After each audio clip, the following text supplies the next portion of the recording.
Marc Pénat, vous avez la parole. Monsieur le Président, chers collègues, Monsieur le Ministre, tout d'abord, je veux saluer la qualité du rapport du rapporteur, mon collègue et ami Giovanni William. Donc, je trouve les propos pertinents. Alors, cette mission, Monsieur le Ministre, Transformation et fonction publique, que nous examinons, pourrait, si l'on voulait forcer l'ironie, être renommée Mission Startup Nation.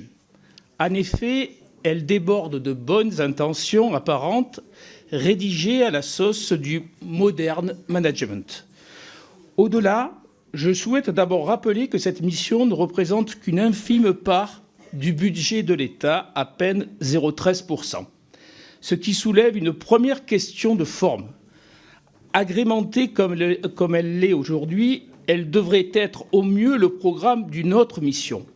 La Cour des comptes l'a d'ailleurs déjà épinglé en énonçant que cette mission était caractérisée par l'instabilité de son périmètre.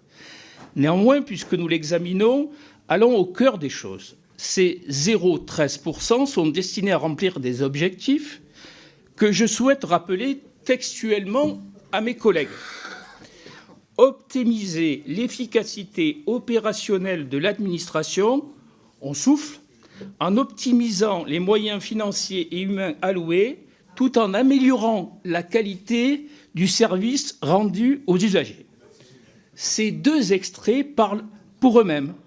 Ils sont caractérisés effectivement par la novlangue que vous venez d'avoir devant nous, Monsieur le Ministre. Et en fait, ce sont surtout deux affirmations qui se concrétisent l'un l'autre. Je vais prendre une expression plus célèbre. Non, on ne fait pas mieux avec moins.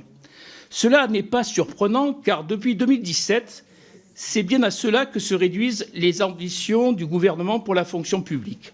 Je les traduirai en deux phrases. Baisse des moyens, contrôle bureaucratique.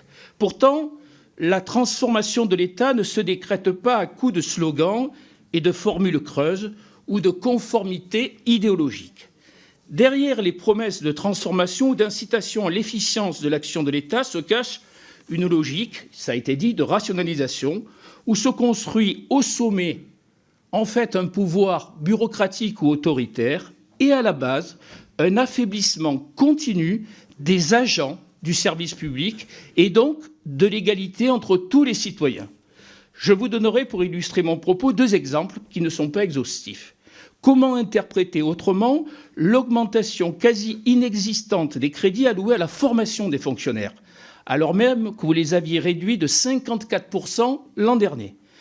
Comment devons-nous comprendre la réduction de 34% des crédits relatifs aux travaux de transition énergétique des bâtiments publics face à l'objectif proclamé de réduire l'empreinte énergétique des services de l'État, alors même que nous partons déjà de montants dérisoires?